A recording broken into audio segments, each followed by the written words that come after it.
இது நமக்கு பதிவு செய்யப்படுகிறதை நாம் பார்க்கின்றோம்.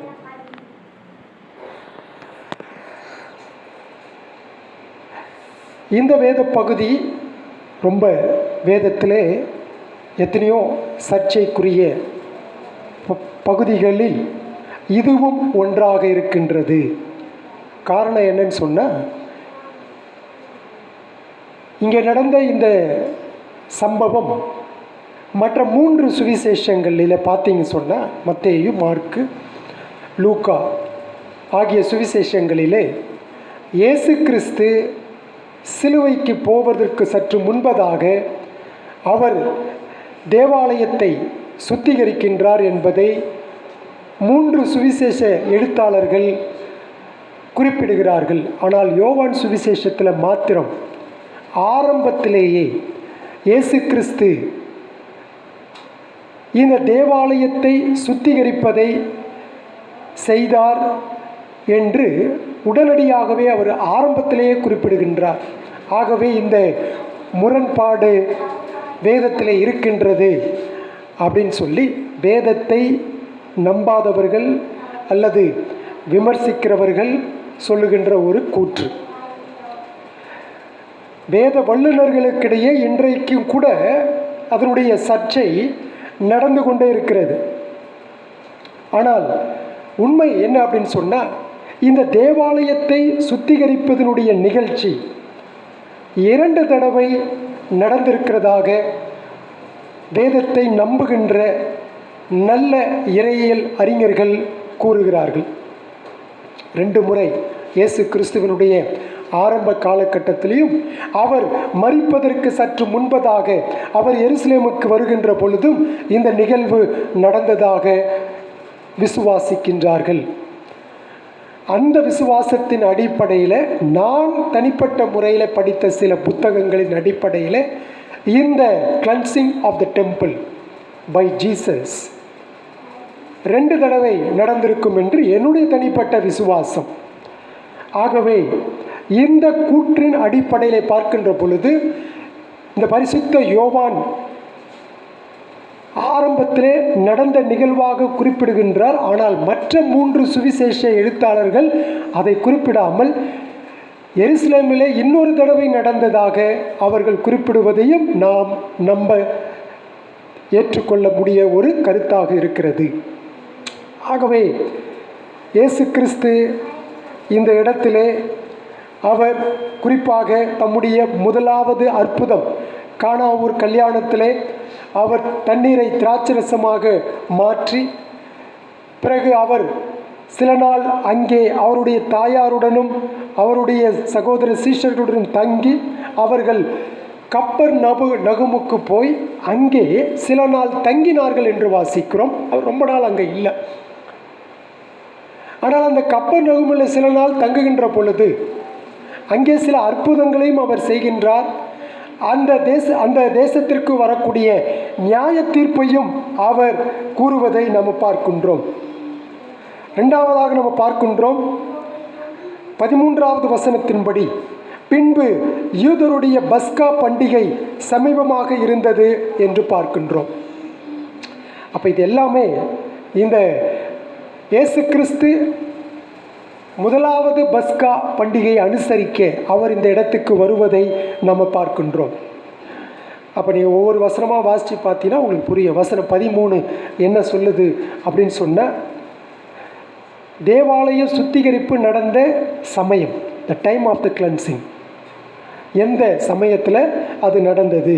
14வது வசனத்தை பார்த்தீங்க சொன்னால், அந்த தேவாலய சுத்திகரிப்பிற்கான தேவை, the need of the cleansing. 15, 16 வசனங்களை பார்த்தீங்கன்னா சுத்திகரிப்பின் முறை, அந்த தேவாலயம் சுத்திகரிக்கப்பட்ட முறை, த மெத்தட் ஆஃப் கிளன்சிங், அது 15, 16 பார்க்கின்றோம். 17வது வசனத்தில் பார்த்தீங்க சொன்னால், அந்த தேவாலய சுத்திகரிப்பதற்கான காரணங்கள், the cause of the cleansing, என்ன காரணத்திற்காக இயேசு கிறிஸ்து அதை சுத்திகரித்தார் அப்படின்னு பார்க்குறோம். 18லிருந்து 22 வரைக்கும் பார்த்தீங்க சொன்னால், யூதர்கள் கேட்குறாங்க, இவைகளை எல்லாம் நீர் செய்கிறீரே, அதற்கு என்ன அடையாளம்? அதற்கு இயேசு கிறிஸ்துவனுடைய பதிலை 18 முதல் 22 வரை நாம் பார்க்கின்றோம். 23, 24 எருசலேமிலே இயேசுவின் அற்புதமும் மற்றும் அதனால் ஏற்பட்ட அந்த பலனால் திருப்தி அடையாத யூதர்களையும் நாம் பார்க்கிறோம். கடைசியாக 25வது வசனத்திலே மனித இருதயத்தை பற்றிய கிறிஸ்துவின் ஞானம் அல்லது அவருடைய அறிவை, நாலேஜ் ஆர் விஸ்டம், ஞானத்தையோ அல்லது அறிவையோ நம்ம பார்க்கின்றோம். இதுதான் இந்த பகுதியில் நமக்கு சுருக்கமாக சொல்லப்பட்டிருக்கிற ஒரு விஷயம். இந்த முதல் 11 வசனங்களிலே ஒரு திருமணம் நடக்கின்றது, சரிங்களா? அந்த திருமணம் அப்படி சொல்லும் பொழுது நான் போன வாரம் பார்த்தோம், ரொம்ப மகிழ்ச்சியாக, ஆரவாரத்தோடு, சந்தோஷத்தோடு, மகிழ்ச்சியாக இருக்கக்கூடிய ஒன்று. ஆனால் இந்த இடத்துல இயேசு கிறிஸ்து இந்த பஸ்கா பண்டிகையின் போது எருசலேமுக்கு அவர் வருகின்றார். அந்த எருசலேமுக்கு அவர் வருகின்ற பொழுது அவர் அங்கே மகிழ்ச்சியாக இல்லை, அதற்கு நேர்மாறாக அவர் செயல்படுவதை நாம் இந்த இடத்திலே படிக்கின்றோம். ஆக எது எப்படி ஆகணும் பொழுதும் கூட இயேசு கிறிஸ்து இந்த உலகத்திலே ஊழியம் செய்த பொழுது, இந்த பஸ்கா பண்டிகை கொண்டாட்டத்திற்கு வந்த பொழுது, அங்கு தேவாலயத்தை சுற்றி நடக்கின்ற காரியங்களை அவர் பார்த்த பொழுது, ரொம்ப குப்பையை இதுமாக கிடக்கு, அதனால் நம்ம அதை என்ன செய்யலாம், சுத்தப்படுத்தலாம் என்ற எண்ணத்தில் அவர் தூண்டப்பட்டார் அப்படின்னு நம்ம நினச்சிடக்கூடாது. அங்கே நம்ம பார்க்கிறோம், வியாபாரிகள் அங்கே காணப்பட்டார்கள், பலி செலுத்துவதற்கான ஆடு மாடுகளை அங்கே காணப்பட்டது, அங்கே பண பரிவர்த்தனை செய்யப்பட்டது, அதாவது மணி டிரான்ஸ்ஃபர், இன்னும் பல காரியங்கள் அந்த தேவாலயத்தை சுற்றியும் நடந்ததை நம்ம பார்க்கிறோம். இதெல்லாம் இயேசு கிறிஸ்து பார்த்த பொழுது அவருக்கு மிகுந்த கோபம் வந்தது. அதாவது அந்த இடத்துல முதல் முறையாக அவர் இதை செஞ்சப்ப எல்லாத்தையும் விரட்டி அடித்தார். திரும்ப அவங்க மனம் திரும்பினாங்களா? இல்லை, திரும்பவும் அதே தான் செஞ்சாங்க. திரும்பவும் அதை பார்த்து அவர் என்ன செய்கிறார், மறுபடியுமாக மற்ற சுவிசேஷங்களில் அவர் மரிப்பதற்கு முன்பதாக அதை நாம் பார்க்கின்றோம். ஆக இந்த பகுதியிலே நாம் பார்க்கக்கூடிய விஷயம் என்ன அப்படின்னு சொன்னாங்க, முதலாவதாக இந்த பகுதி என்ன சொல்கிறது அப்படின்னு சொன்னால், இந்த யோவான் சுவிசேஷம் 2ஆம் அதிகாரத்தில் நாம் பார்க்கக்கூடிய ஒரு விஷயம் என்ன அப்படின்னு சொன்னால், இயேசு கிறிஸ்துவனுடைய அவருடைய சத்தியத்தையும் அவருடைய வல்லமையும் இந்த இடத்துல நாம் பார்க்கின்றோம். இயேசு கிறிஸ்துவனுடைய சத்தியம், அவருடைய வல்லமை, அதாவது கர்த்தருடைய வீட்டிலே நடக்கின்ற சகலவித அவபக்தியான காரியங்களை எவ்விதமாக கிறிஸ்து கடிந்து கொள்கின்றார் என்பதை நாம் பார்க்கின்றோம். கர்த்தருடைய வீடு, கர்த்தருடைய திருச்சபை, கர்த்தருடைய இடம் என்று சொன்னாலே அது பிரத்யேகமாக அதற்கென்று பரிசுத்தவான்கள் வந்து கூடி ஆராதித்து கடவுளை சந்திக்கின்ற இடம். அதுதான் ரொம்ப முக்கியம். அது வீடாக இருக்கலாம், அல்லது அதுக்கென்று ஒதுக்கப்பட்ட இடமாக இருக்கலாம், அல்லது அதற்கென்று தயார் செய்யப்பட்ட ஒரு தனிப்பட்ட இடமாக இருக்கலாம். எல்லா இடமும் பரிசுத்தமான இடம்தான். எல்லா இடத்துலையுமே கடவுளுடைய பிரசன்னம் இருக்கின்றது. எல்லா இடத்திலிருந்தும் கடவுள் எல்லாரையும் ஒரே சமயத்திலிருந்து எல்லாரையும் பார்க்கின்றார். முழு உலகத்தையுமே அவர் பார்க்கிறார். எல்லா இடங்களும் அவருடைய பிரசன்னம் நிரம்பியிருக்கின்றது. அப்போ அந்த குறிப்பிட்ட இடத்துல ஏன் இதை பரிசுத்தமான இடம்னு சொல்கிறோம் அப்படின்னு சொன்னால், எல்லா இடத்துலையும் இருக்கிறது போல் நாம் இங்கே இருக்க முடியாது, சரிங்களா? இங்கே கர்த்தருடைய பிரசன்னம் அங்கேயும் இருக்குது, இங்கேயும் இருக்குது. ஆனால் இது பிரத்யேகமாக நமக்கென்று வகுத்து கொடுக்கப்பட்ட ஒரு இடம். அதனால தான் நீங்கள் அமைதியாக உட்கார்ந்து கர்த்தருடைய வார்த்தையை கேட்டுக்கொண்டிருக்கிறீர்கள். ஆகவே கர்த்தருடைய ஆலயம் என்பது அது அவபக்தி நிறைந்த காரியங்களை அவர் பார்க்கின்ற பொழுது அதை அவர் கண்டிக்கிறவராக இருக்கிறார், எச்சரிக்கிறவராக இருக்கின்றார். ஆலயம் என்று சொல்லுகின்ற பொழுது உங்களுடைய இருதயமே தேவ ஆலயமாக இருக்கிறது என்று வேதத்திலே அப்போஸ்தலனாகிய பவுல் சொல்வதை நாம் பார்க்கிறோம்.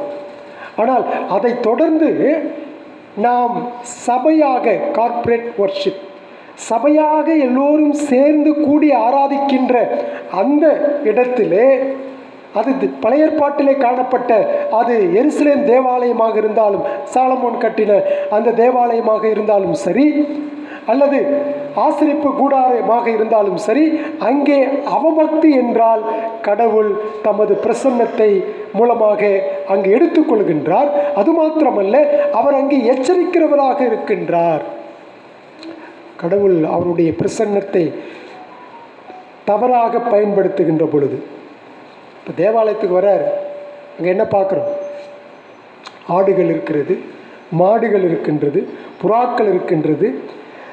இப்படி எல்லாவற்றையும் விற்பனை செய்கின்ற எல்லாரையும் என்ன செய்கிறாரு சொன்னால், தேவாலயத்திற்கு புறம்பே துரத்திவிட்டு அங்கே காசுக்காரர்களுடைய பெட்டிகளை எல்லாம் பலகைகளை எல்லாம் அவர் உடைத்து போட்டு கவிழ்த்து புறாவிற்கிறவர்களை பார்த்து சொல்கிறாரு, இவைகளை இவ்விடத்திலிருந்து எடுத்து கொண்டு போங்கள், என் பிதாவின் வீட்டை வியாபார வீடாக்காதிருங்கள் என்று இயேசு கிறிஸ்து சொல்வதை இந்த வேதம் நமக்கு பதிவு செய்கிறது. யோவானும் அதை நமக்கு குறிப்பிட்டு காட்டுகின்றார். இயேசு கிறிஸ்து இந்த இடத்தை தவிர்த்து வேறு எந்த இடத்திலும் இவ்வளவு ஆக்ரோஷமாக வேகமாக அவர் செயல்பட்டார் என்று வேதத்திலே நம்ம எங்கும் பார்க்க முடியாது. அப்படின்னா அந்த யூதர்கள் என்ன செய்கிறார்கள்? நாங்கள் தேவனுடைய கட்டளைகளை பின்பற்றுகிறோம் என்று வைராக்கியமாக பறைசாற்றி கொண்டு சொன்னாலும், அவர்கள் தேவாலயத்திலே அவபக்தியாயும் கனவீனமான காரியத்தை செய்கின்ற அந்த ஆசாரியர்கள் மீதான, குறிப்பாக அந்த தேவாலயத்திலே பணிவிடை செய்கிறவர்கள், ஊழியக்காரர்கள், அது ரொம்ப முக்கியம்.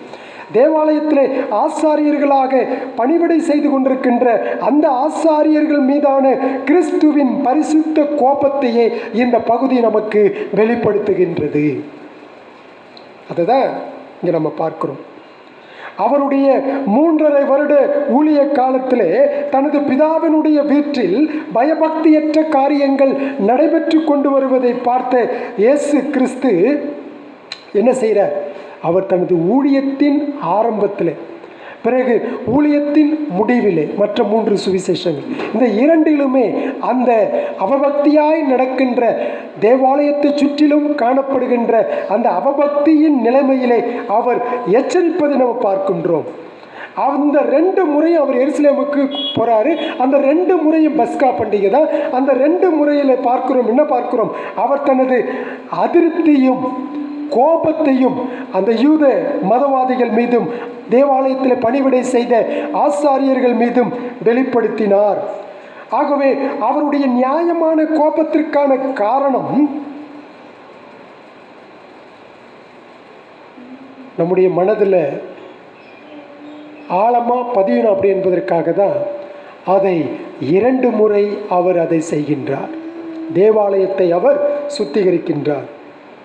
அப்போ இந்த குறிப்பாக இதன் மையத்திலே நாம் படித்து சிந்திக்கின்ற பொழுது நமக்கு என்ன தோணுது அப்படின்னு சொன்னால், இந்த வேத பகுதி நம்மை கடவுளை தேடுவதற்கு அவருடைய ஆலயத்திலும் சரி, அல்லது எங்கே நம்ம கூடி ஆராதிக்கிறோமோ சரி, அந்த இதயபூர்வமான இடத்திற்கு நம்மை வழிநடத்தப்பட வேண்டும். இன்றைக்கெல்லாம் நிறைய பேர் தங்களை மெய் கிறிஸ்தவர்கள் என்று சொல்லிக் கொள்கிறார்கள். ஆனால் நம்ம என்ன பார்க்கிறோம்? அவர்கள் யூதர்களைப் போல ஒவ்வொரு ஞாயிற்றுக்கிழமைகளிலும் கடவுளை ஆராதிக்க செல்கின்றார்கள்.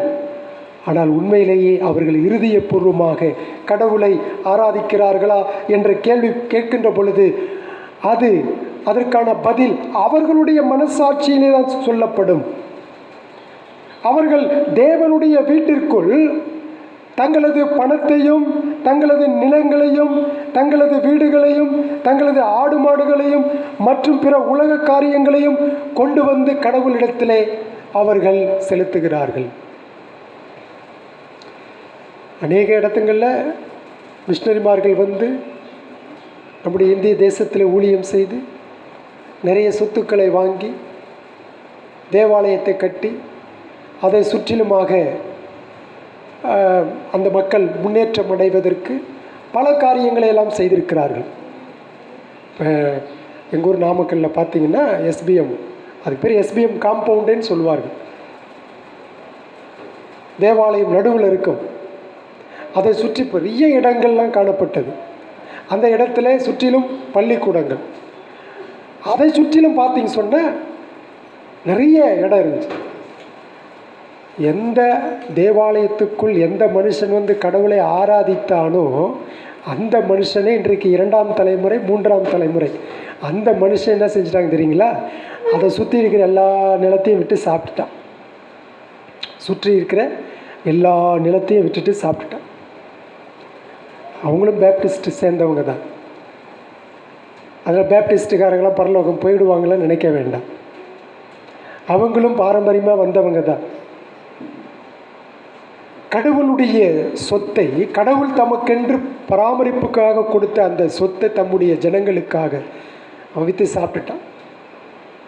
அதில் வேறு என்ன ஒருத்தர் சொல்கிறார், இந்த பாவை எங்கே சுமரக்கூடாதுன்னு அதுலேருந்து ஒரு குறிப்பிட்ட பணத்தை எடுத்து நான் ஆண்டவருக்கு என்ன பண்ணிட்டேன், காணிக்கை கொடுத்துட்டேன்னு வேற ஓப்பனாக சொல்கிறேன். அந்த பாவையை குடும்பத்தை அழிச்சிடக்கூடாது. யூதாஸ் மாதிரி தான் இது. கடவுள் தமக்கு கொடுத்த அந்த ஆராதனையில் அவன் ஆராதிக்கிறாங்க, தேவாலயத்துக்குள்ளே போகிறான், ஆராதனை செய்கிறார்கள். அதுதான் எனக்கு விளங்கலை, புரியலை. நல்லா ஜெபம் பண்ணுறான், நல்லா வேத வாசிக்கிறான், நல்லா இருக்கிறார்கள், எல்லாமே தெரியுது. நமக்கு தெரியாததெல்லாம் அவன் சொல்லிக் கொடுப்பான் நிறைய விஷயங்கள். ஏன்னா பல வருடங்களாக பாரம்பரியமாக இருந்து வந்தவர்கள் நமக்கு தெரியாத பல விஷயங்களை கற்றுக் கொடுக்கிறார். ஆனால் அவனே அதை விற்கிறான்ற போது தான் அது நமக்கு ரொம்ப கிரகிக்க முடியாத அளவு இருக்கிறது. இயேசு கிறிஸ்து இந்த இடத்துல அவர்களை விரட்டி அடிப்பதற்கான காரணம் என்ன தெரியுங்களா? அந்த அவங்க அங்கெல்லாம் விற்கிறாங்க பார்த்தீங்களா, இந்த ஆடு புறா, இந்த காசுக்காரர்கள், இந்த இவங்கெல்லாம் அதை தப்புன்னு சொல்லலை ஆண்டவர், அதை தப்புன்னு சொல்லலை. இடம் சரியில்லை. எந்த இடத்தை நீங்கள் சூஸ் பண்ணுறீங்க அதுதான் பிரச்சனை.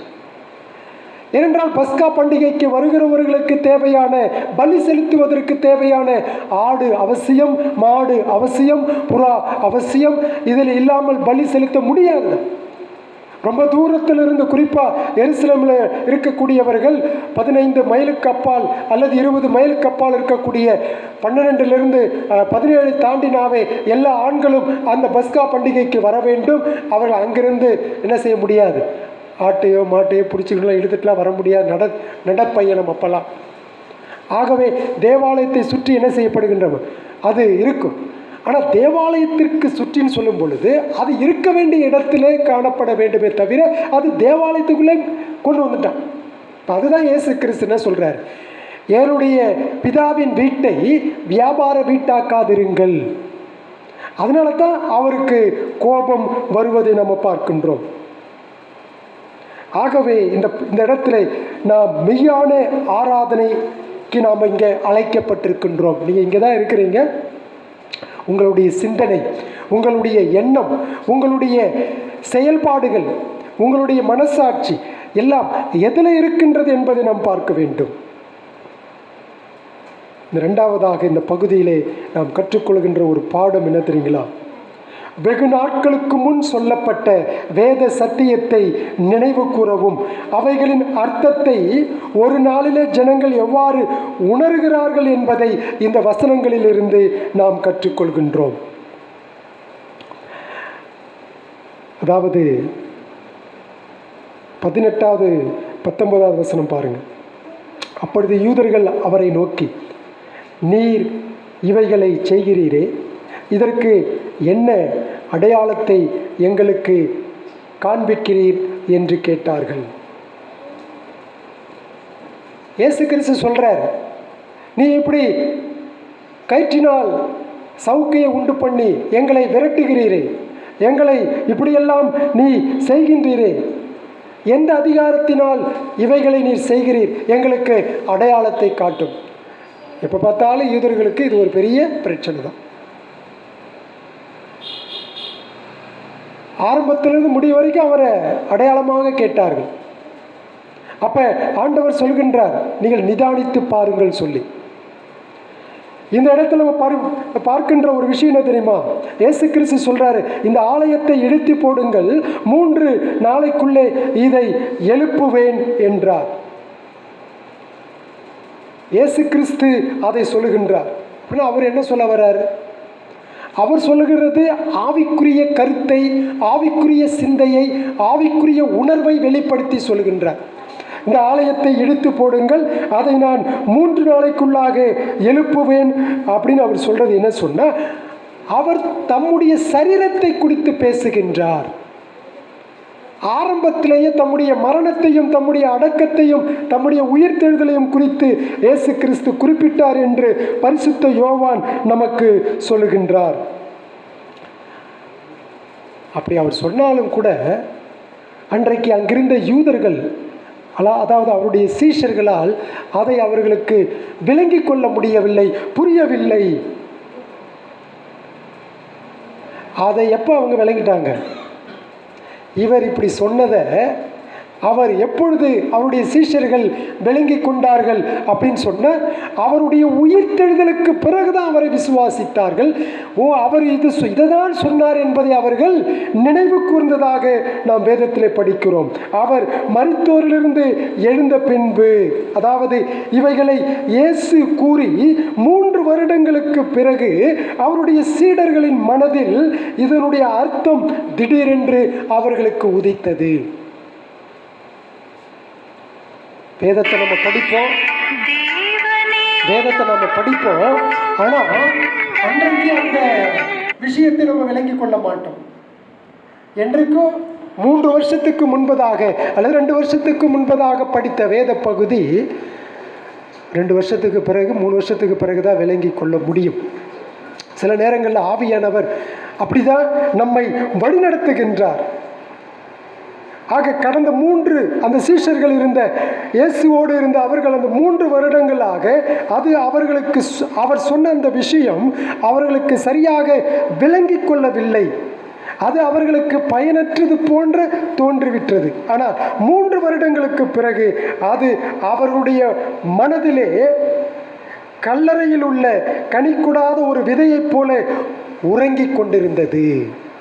அதை தான் இந்த இடத்துல நம்ம பார்க்கின்றோம். எப்போ இயேசு கிறிஸ்து உயிர்த்தெழுந்தாரோ அப்போ தான் அவர்களுடைய சந்தேகங்கள், அவர்களுடைய பயங்கள், இந்த வசனத்தை குறித்ததான உண்மை அப்பொழுதுதான் அவர்களுக்கு தெளிவானது. ஆண்டவர் தங்களிடத்தில் சொன்ன அந்த வார்த்தைகள் நிறைவேறியதை அவர்கள் கண்டு தங்கள் விசுவாசத்திலே அவர்கள் வளர்ந்தார்கள். அவர் இப்படி சொன்னதை அவருடைய சீஷர்கள் நினைவு கூர்ந்து இயேசு சொன்ன வசனத்தையும் விசுவாசித்தார்கள் என்று நம்ம 22 படிக்கிறோம். அப்படின்னா என்ன தெரியுங்களா? நடந்து முடிந்த சரித்திரத்தை யோவான் குறிப்பிடுகிறார். நடந்து முடிந்த சரித்திரத்தை பிறகுதான் யோவான் எழுதுகிறார். அவர் கூட இருக்கும் பொழுதெல்லாம் இல்லை. அவர் மரித்து அடக்கம் பண்ணப்பட்டு உயிர்த்தெழுந்த பிறகு AD 96 தான் அவர் இந்த சுவிசேஷத்தை எழுதினார் என்று நாம் வரலாற்றிலே படிக்கிறோம். அப்போ ஒட்டுமொத்த வரலாற்றையும் அவர் அறிந்திருக்கிறார். சீஷர்களை பற்றியான நிலைமையை அவர் அறிந்திருக்கிறார். ஆக இயேசு கிறிஸ்துவின் சீஷர்களுக்கு நேரிட்டதைப் போல நமக்கும் இந்த காலத்தில் நடக்கின்றது. ஒருவேளை அன்னைக்கு நான் படித்த சத்தியம் புரியல, ஆனால் இன்னைக்கு நான் படிக்கிற சத்தியம் எனக்கு ஆவியானவர் விளக்கம் அளித்து கொண்டிருக்கின்றார் அப்படின்னு சொல்லும் பொழுது அது உங்களுடைய ஆத்மாவுக்கு அது ஆறுதலும் தேறுதலுமாக பிரயோஜனமாக இருக்கின்றது. அதனால தான் வேதத்தை படிக்கும் பொழுது புரியாட்டியும் கூட பரவாயில்ல, தொடர்ந்து படிச்சுக்கிட்டே இருங்க. ஆவியானவர் நிச்சயமாக உங்களுக்கு புரிய வைப்பார். ஏனென்றால் அவர்தான் ஆத்தர். இன்றைக்கி வேத வாசிப்புலாம் ரொம்ப குறைஞ்சி போச்சுல்ல. வேத வாசிப்புலாம் ரொம்ப குறைஞ்சிருச்சு. இன்றைய காலகட்டத்தில் வாலிபர்கள் வேதத்தை வாசித்து கொண்டே இருக்கணும். வேதத்தை படித்து கொண்டே இருக்கணும். சில நேரங்களில் உங்களுக்கு அது புரியாத புதிராகவும் இருக்கலாம், பரவாயில்லை, கோ ஹெட். தொடர்ச்சியாக நீங்கள் அதை வாசிச்சுட்டே இருங்க. அந்த வார்த்தை ஒரு நாள் உங்கள் இருதயத்தில் கிரியை செய்யும். எவ்வளோ மணி நேரம் உங்கள் வீட்டில் உங்கள் பிள்ளைங்கள்லாம் வேதத்தை வாசிக்கிறாங்கன்னு உங்களுக்கு தான் தெரியும், எனக்கு தெரியாது. ஆனால் வேத வாசிங்கன்னு சொல்லி நம்ம சொல்லி கொடுத்துக்கிட்டே இருக்கிறோம், கிளிப்பிள்ளைக்கு சொல்கிறது போல். வேதம் வாசிக்காமல் வெளியே போகாதுன்னு சொல்கிறோம், வேத வாசிக்காமல் எந்த வேலையும் செய்யாதுன்னு சொல்கிறோம், வேத வாசிக்காமல் எதையும் இது பண்ணாதுன்னு சொல்கிறோம். பழைய ஏற்பாட்டிலிருந்து தொடர்ச்சியாக வாசிக்க வேண்டும். பரிசுத்த ஆவியானவர் ஒரு நாள் விளங்கச் செய்வார். பரிசுத்த ஆவியானவர் ஒரு நாள் அவருடைய சத்தியத்தை நமக்கு விளங்கச் செய்வார். ஆக இதற்கு செவி கொடுக்க மறுக்கின்ற செவிகளுக்கு திருச்சபைகளில் பிரசங்கிக்கப்பட்ட சுவிசேஷ செய்திகள் எல்லாம் தொலைந்தோ அல்லது தூக்கி எறியப்படுவதோ இல்லை. இன்னைக்கு கேட்குற சத்தியம் ஒருவேளை உங்களுக்கு பிறகு அது பிரயோஜனப்படலாம், ஆஃப்டர் யுவர் மேரேஜ், அல்லது இன்னும் எவ்வளவோ காலங்கள் இருக்கிறது இல்லைங்களா? அப்போ அந்த சமயங்களிலே உங்களுக்கு அந்த சத்தியங்கள் புரியும்.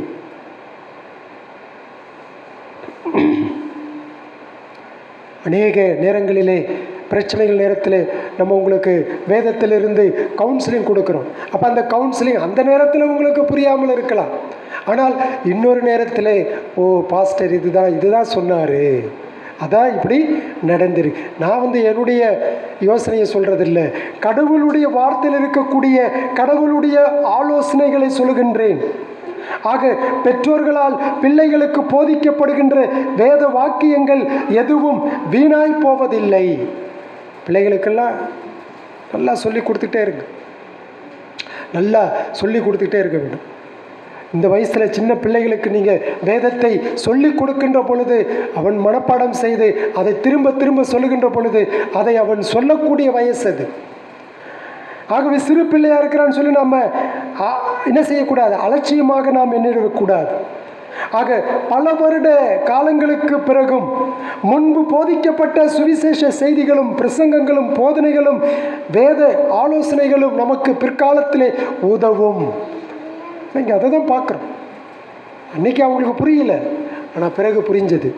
எத்தனையோ சத்தியங்கள் அப்படி தான். நான் பைபிள் காலேஜில் படிக்கும் போது கூட புரியல, ஆனால் இப்போ நிறையா ஓரளவு ஆவியானவர் புரிய வைக்கிறார். ஆகவே தான் கர்த்தருடைய வார்த்தை ஆவியானவர் ஒவ்வொருவருக்கும் எந்தெந்த காலகட்டத்தில் எதையெல்லாம் புரிய வைக்க வேண்டுமோ அதை அவர் புரிய வைத்து கொண்டிருக்கின்றார், அவருடைய விசுவாசத்தில் வளரச் செய்வதற்காக. ஆக பிரசங்கிமார்களும் சரி, பெற்றோர்களும் சரி, பிள்ளைகளுக்கு போதிக்கணும். பிள்ளைகளை தேவ பக்திக்கு ஏதுவாக வளர்க்க வேண்டிய விதத்திலே பெற்றோர்கள் வளர்க்க வேண்டும்.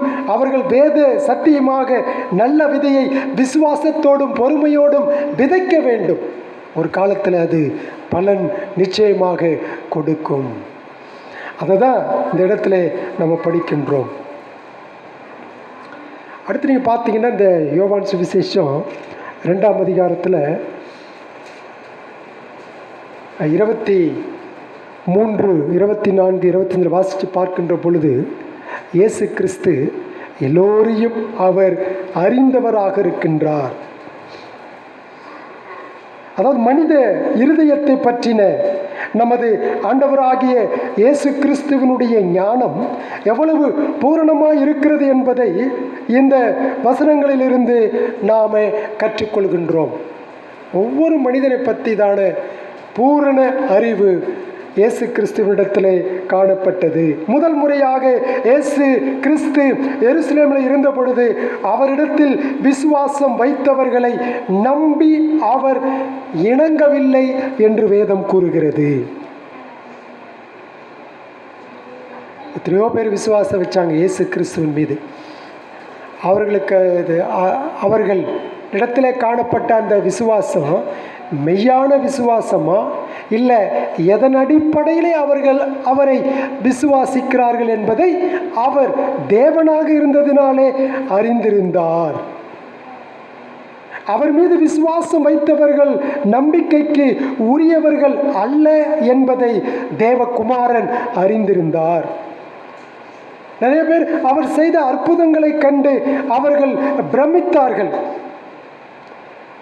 நிறைய சமயத்தில் இவர்தான் பழைய ஏற்பாட்டில் சொல்லப்பட்ட மேசியா என்பதை வாஞ்சியோடு எதிர்பார்த்த மேசியா இவர்தான் என்று அவர்கள் ஒரு சிலர் அறிவுபூர்வமாக நம்பினார்கள். ஆனால் அவர்கள் எல்லோரும் சீஷர்கள் அல்ல. அவர்கள் எல்லோரும் சீஷர்கள் அல்ல. யோவான் 6ஆம் அதிகாரத்தில் அதை படிக்கிறோம்.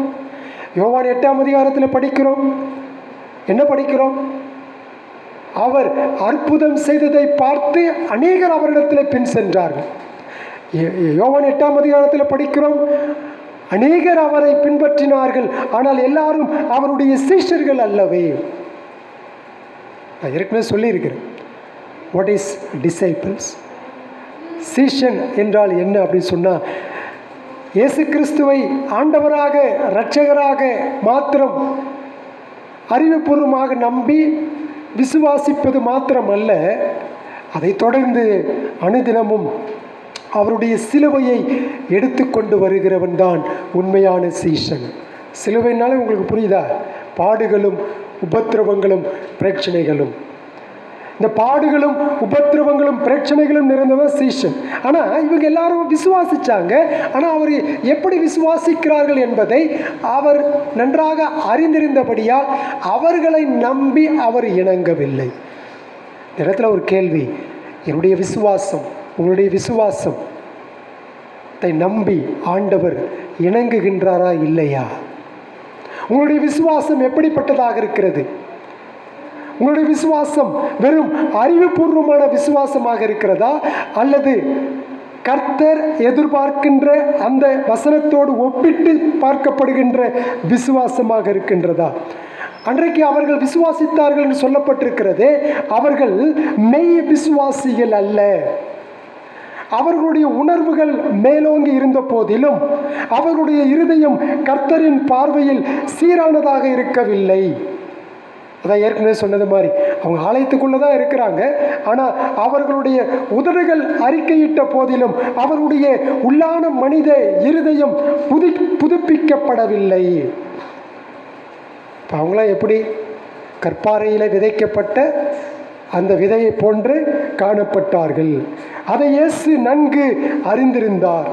ஆக வார்த்தையின் நிமித்தமும் துன்பங்களும் சோதனைகளும் வரும் பொழுது அவர்கள் தங்கள் விசுவாசத்திலிருந்து பின்வாங்கி போவார்கள்.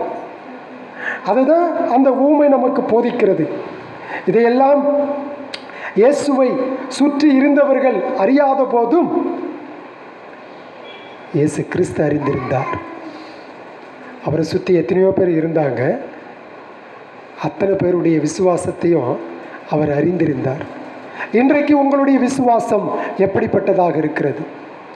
என்னை நம்பி, உங்களை நம்பி கடவுள் மகத்தான காரியத்தை கொடுத்து, அதற்கான பொறுப்புத்துவத்தை கொடுத்து, அதிலிருந்து அவருடைய காரியங்களை ஏற்றுக்கொள்ளத்தக்கதாக இருக்கிறதா என்பதை நாம் சிந்தித்து பார்க்க வேண்டும். அந்திரேயா, பேதுரு, பிலிப்பு, நாத்தான்வேல் ஆகியோர் விசுவாசிகளை தங்கள் எஜமானர் முழு மனதோடும் ஆர்வத்தோடும் ஏற்றுக்கொள்ளாததைக் கண்டு ஆச்சரியப்பட்டிருப்பார்கள். ஆனால் அவர்கள் வெளிப்புற தோற்றத்தை வைத்து அவர்கள் நிதானித்தனர். அவர்கள், ஆண்டவரோ இருதயங்களை அறிகிறவர், மனுஷருக்குள் இருப்பதை அவர் அறிந்திருந்தார். மனுஷனுக்குள் இருப்பதை அவர் அறிந்திருந்தார். ஆக உங்களுடைய விசுவாசம், என்னுடைய விசுவாசம் எப்படிப்பட்டதாக இருக்கிறது என்பதை குறித்து கூட இந்த பகுதியிலே நாம் கேள்வி கேட்க வேண்டும். அதாவது இந்த பகுதியில் பார்க்கின்றோம், இயேசு கிறிஸ்து கானாவூர் கல்யாணத்தில் மகிழ்ச்சியோடும் சந்தோஷத்தோடும் அங்கு காணப்பட்டார். In contrast to this incident, இந்த இடத்துல இயேசு கிறிஸ்து கோபம் அடைவதை நாம் பார்க்கின்றோம். அவர் ஒரு பக்கம் பூரண கிருபையும் பூரண தயவும் உள்ளவர், பூரண கிருபையை உள்ளவர். அதே சமயத்தில் அவர் எல்லா நேரத்திலும் அவர் அப்படியாகவே இருப்பார் என்பதல்ல. அவர் அவபக்தி, பாவம் மற்றும் அவருக்கு எதிரான செயல்பாடுகள் வருகின்ற பொழுது அவர் தமது பரிசுத்த கோபத்தை அவர் வெளிப்படுத்துகிறவராக இருக்கின்றார் என்பதை இந்த வேத பகுதி நமக்கு கற்றுக் கொடுக்கிறது. கனாவூர் கல்யாணத்தில் பார்த்தோம். கல்யாணத்தில் இருக்க வேண்டிய திராட்சரசம் அங்கு குறைவுபட்டது. அது ரொம்ப முக்கியமான ஒரு விஷயம். அங்கு இருக்க வேண்டிய திராட்சரசம் இல்லை, குறைவுபட்டது. அதை இயேசு கிறிஸ்து தமது கிருபையினாலும் தமது பூரண ஞானத்தினாலும் பூரண அன்பினாலும் அந்த கிருபையை அங்கே அவர் பொழிந்தருள பண்ணினார். abundance of grapes juice. அந்த இடத்துல அளவுக்கு அதிகமாக அங்கு திராட்சரசம் கொடுக்கப்பட்டது. அது அவருடைய கிருபையை வெளிப்படுத்துகின்றது. ஆனால் இங்கே பார்க்கின்றோம், இருக்கக்கூடாத இடத்தில் இருக்கின்ற பொருள்களை எல்லாம் அவர் அகற்றி தமது கோபத்தை அந்த இடத்துல வெளிப்படுத்துகின்றார். அது கடவுள் மீது வைத்திருக்கின்ற அவர் பரிசுத்த கோபம், நீதியுள்ள கோபம். என் பிதாவின் வீட்டை நீங்கள் வியாபார ஸ்தலமாக மாற்றிவிட்டீர்கள். என் பிதாவின் வீட்டை குறித்து எனக்கு பக்தி வைராக்கியம் இருக்கிறது என்பதை சங்கீதம் 69வது சங்கீதம் 9வது வசனத்தில் தாவீது குறிப்பிடுகின்ற அந்த வார்த்தையை இந்த இடத்திலே இயேசு கிறிஸ்து குறிப்பிடுகின்றார். ஆகவே அது மேசியாவை பற்றி ஒரு சங்கீதம். ஆனால் அது இந்த இடத்துல நிறைவேற்றப்படுவதை நாம் பார்க்கின்றோம். இன்றைக்கு இருந்த சீஷர்கள் பழைய ஏற்பாட்டை படித்தவர்கள், பழைய ஏற்பாட்டை அறிந்தவர்கள். ஆகவே அந்த 69ஆம் சங்கீதத்திலே 9வது வசனத்திலே சொல்லப்பட்ட அந்த விஷயங்கள் இங்கே நிறைவடைவதை நாம் பார்க்கின்றோம். ஆகவே இயேசு கிறிஸ்து இந்த இடத்திலே தேவாலயத்தை சுத்திகரிக்கின்றார். இன்றைக்கு இயேசு கிறிஸ்து இருதயமாகிய என் தேவாலயத்தை அவருடைய பரிசுத்த வார்த்தைகளால் என்னையும் உங்களையும் சுத்திகரிக்கிறார். அவருடைய வார்த்தை ஒன்றே சாட்டை அடி போன்று என்னுடைய ஆலயத்தையும் உங்களுடைய ஆலயத்தையும் அவர் சுத்திகரிக்க செய்கின்றார். அவருடைய வார்த்தை ஒன்றே என்னுடைய இருதயத்தை தாழ்த்தி அவருடைய காரியத்திலே விசுவாசத்தில் வளர உதவி செய்கின்றது. புரியுதுங்களா? அவருடைய வார்த்தை ஒன்றே என்னுடைய ஆவிக்குரிய கட்டமைப்பை வளர செய்கின்றதாக இருக்கின்றது. ஆனால் அந்த விசுவாசம் உண்மை உள்ள விசுவாசமாக இருக்கணும், தாழ்மை உள்ள விசுவாசமாக இருக்கணும். இங்கே பார்க்கின்றது போல அவர்கள் விசுவாசம் வைத்தார்கள், ஆனால் அவர் அவர்களை நம்பி இணங்கவில்லை.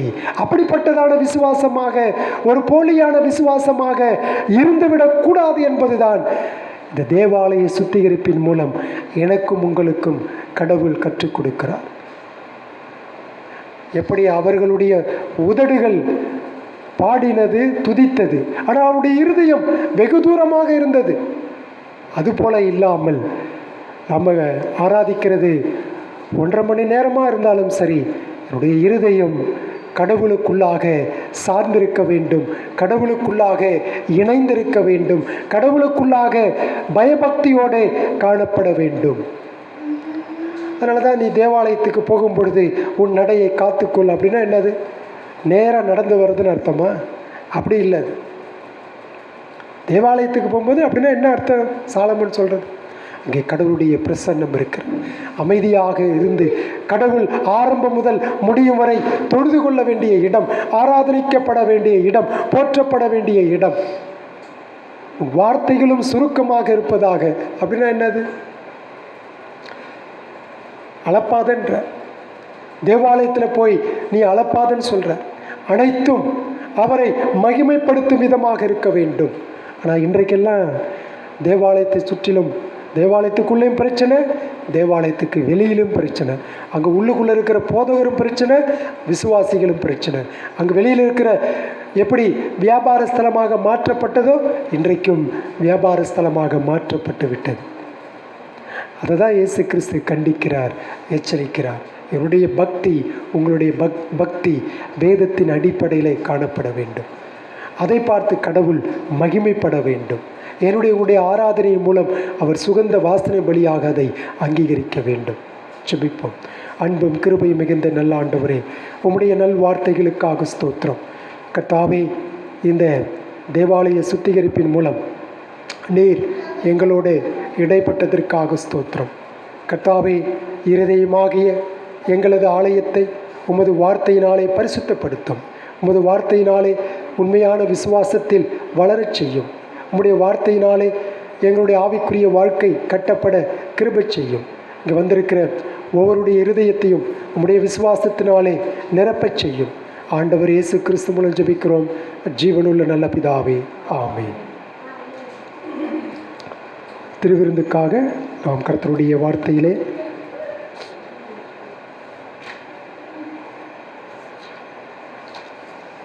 ஒன்று பேதுரு